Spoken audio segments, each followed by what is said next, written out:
Hello, hello, hello, and welcome to the Jolly Heretic. Now, as you may have gathered, there have been riots in Northern Ireland going on for the last week, and naturally, we are being lied to about them.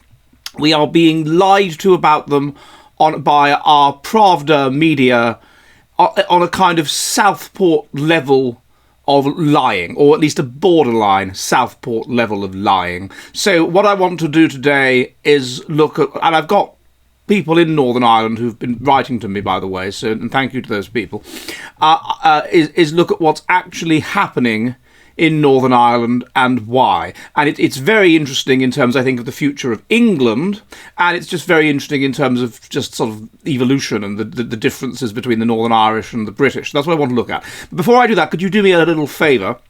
And could you please subscribe? Could you subscribe here on YouTube? It really helps if you do that. Leave a like, leave a comment for the algorithm, and also if you really are a lovely boy, then could you please follow me on my Substack, where if you like, where I put all the most basic interviews and stuff that I daren't put on YouTube, and where if you like what I do, you could support me for the cost of a pint of beer a month. Okay, back to the video. So what's going on in Northern Ireland? In essence, since over the last 10 years or more, there has been very substantial immigration of Roma, of gypsies from Eastern Europe, and particularly from Romania and Bulgaria to Northern Ireland. And since the Brexit negotiations, so what was that, 5 years ago now, they are of course able to freely come to Ireland, and because there is no border between Ireland and Northern Ireland, they are then able to get into Northern Ireland. This migration has been in the thousands. Remember, it's quite a small country, Northern Ireland. It's been extremely substantial, and it's focused on certain particular areas. And of course, this isn't being reported in the press at all. They're just saying that they're Romanians. They're not. They're Romanian. What happened, as you may know, is that the two Romanian young men are up in court, accused of having attempted to rape a local girl. And it has come to light that they required a Romanian translator in order to, when they were put up in front of the magistrates. And so therefore it's not Romanian, it's Romany.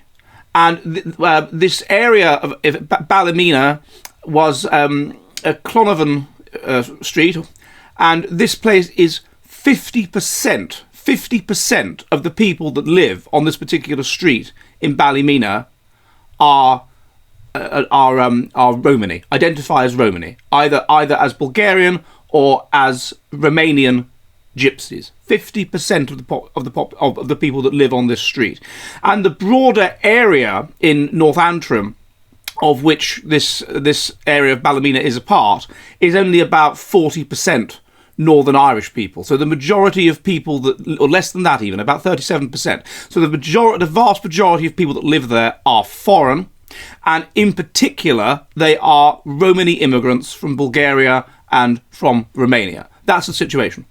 And this is not being directly reported at all by the press. But if you look back into the newspapers as far back as sort of 2018, 2017, there is evidence of tensions in this area of Ballymena between the the local population and these gypsies. So it's years of tensions. Years and years of tensions have boiled over. Allegations that the Romani are committing crime, all of this sort of stuff, and that they have basically interfered with the functioning of essentially a tight-knit community, and a community of a particular kind.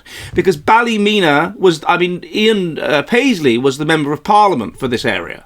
Ballymena is a loyalist hotbed. It is a unionist, very strongly Protestant, perhaps even Ian Paisley kind of fundamentalist Protestant area. That's what this area is.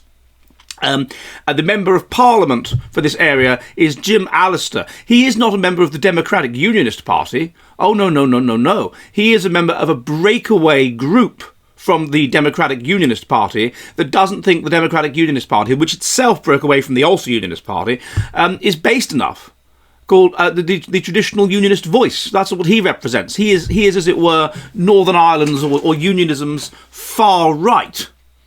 And he is the person that represents this area in Parliament. And this area in particular around Clonavon Road or Clonavon Terrace, I can't remember, Clonavon Street, is a particular hotbed of loyalism.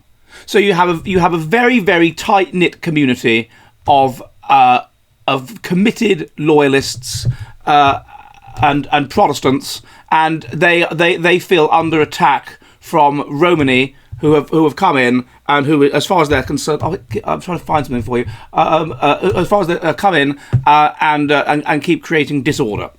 So that's the situation. That's the background. I was just trying to find something to quote, but I'm having trouble getting it to come up. So yeah, that's it. So obviously, the other side to this is the nature of Northern Ireland. Northern Ireland, for our international viewers, is, it's not England. This is a country that was at war, that was at civil war, low-level civil war, until less than 30 years ago, until about 25 or a bit less, 27 years ago, in low-level civil war. Particularly in working-class communities, such as this area of Ballymena and Antrim, there were tit-for-tat random killings. The IRA, who of course the Catholics, the ones that want to be part of Ireland, would go to some pub that was a unionist pub, loyalist pub, and shoot people up or bomb the place.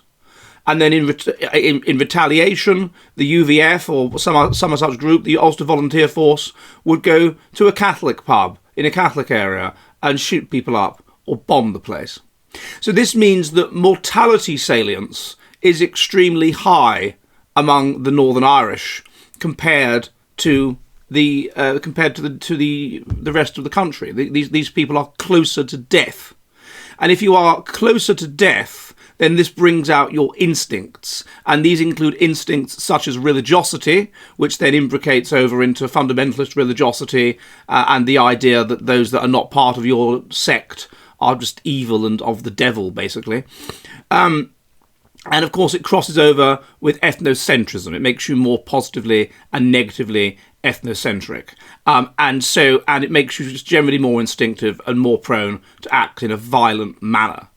And that's what these people have come up against. And so I'm afraid you don't mess with people like this and expect the same response you get in England. In England, it took a massacre of 3 little girls to provoke this kind of response. But in Northern Ireland, no. It's just the attempted rape of a local girl that provokes this kind of response. So this is very interesting. And of course, the more that life becomes violent and unstable for various issues we can't talk about on YouTube, the more you're going to get this kind of reaction, the more it's going to happen. Now, if we go back into the lies we're being told about these riots, the media are making out, naturally, that it's racism. They're far-right thugs. They're people in masks that have broken away and have caused wanton disorder and are attacking the police and all this, and they're terribly bad and it should be condemned. It's just far-right thuggery. It's racism pure and simple. That's what the First Minister of Northern Ireland, Michelle O'Neill, said. It's just far-right thuggery. She should know. Her father was a member of the IRA and was jailed for being a member of the violent, activist in the IRA. The deputy leader of Northern Ireland, someone called Pengelly, I think Michelle Pengelly, I think that's her name. She's condemned it as just violence. She should know. Her father was involved in a violent Protestant paramilitary group and was imprisoned for this. So, come on. Talk about pots and kettles and black and so on. But, Northern Ireland has a long history of sectarian violence, and a lot of people that are involved in politics there have been involved in these paramilitary groups in some way or are connected to them. Now, what they said was it was just violent disorder. This is simply not true. What it started off as was people going to the house or the houses where the two young men that are up for attempted rape lived, and attacking those houses. So they were protesting, and then they became angry and inflamed, and they started attacking those specific houses, such that people that were living in those houses had to barricade themselves in the attic while the rioters broke in and so on. So this is the idea that it's just random thuggery and just people letting off is not true. Secondly, to the extent that it then developed, it did involve attacking the houses of people that were known to be Romani. And this is a small community in which everybody knows everybody else. And so it was those people that were targeted. So in that sense, you can argue, oh, well, they're being targeted because they're Romani. But of course, that's how it works, I'm afraid. If you have high mortality salience and you're highly instinctive, it becomes adaptive to think in a simplistic way. No nuance, no shades of grey. As far as you're concerned, if somebody from the enemy group attacks you, and particularly attacks your womenfolk, then that enemy group has to be repelled. Surely members of that enemy group must hold in them something of the problem which has caused a number of them to stray. This is basic human psychology. You attack them, you get them out, you defend your group. That is what you do when you are under conditions of mortality salience, when only 30 years ago, not 80 years ago like in England, only 30 years ago you were experiencing random death. And this is passed down, and these kinds of attitudes are passed down. I don't know if there's a genetic component to it, but certainly right. So therefore they start a campaign, and they move these gypsies to Larne, which I've not been to Ballymena, but I've been to Larne, and I can attest it's a lovely place, a very friendly people. And I went into a pub there, and I was welcomed in, and there were these, if you're not from there, you're kind of almost a celebrity in the town, really. And there's two chaps at the bar. I think one was called Philip. Hello, if you're watching. And I think it was Philip said to me that he was once kneecapped because he wouldn't let his son join the IRA. And his best friend, whose name I forget, he had been a member of the UVF. And they were now best pals drinking at this bar in Larne. And that would have been impossible 30 or 40 years ago in Northern Ireland. So this is showing you when Northern Ireland, how united it has become, really, as a community. But it is a Protestant area. It's a highly Protestant area. It's known to be Larne. They moved apparently to a leisure centre. This was announced by a member of the Ulster Parliament of Stormont, and so therefore people surrounded that leisure centre and set it on fire. And there started to be riots to spread in other areas of Northern Ireland, because the Northern Irish are more based, I'm afraid, and the Northern Irish have just had enough, and the Northern Irish are more instinctive for quite understandable reasons. And they're used to this. Now, another thing that the press have said is how easily they seemed to have organised into riots, and how easily it all sparked off. Well, I'm sorry, people in Northern Ireland are used to rioting. The Northern Irish, the Northern Irish are used to rioting, and they know how to do it, and they're bloody good at it.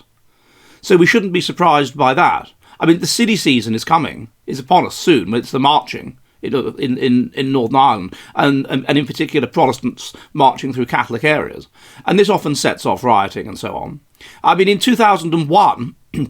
there was a situation where a number of girls at a Catholic school, due to roadworks or something, had to walk through a Protestant area in order to get to school.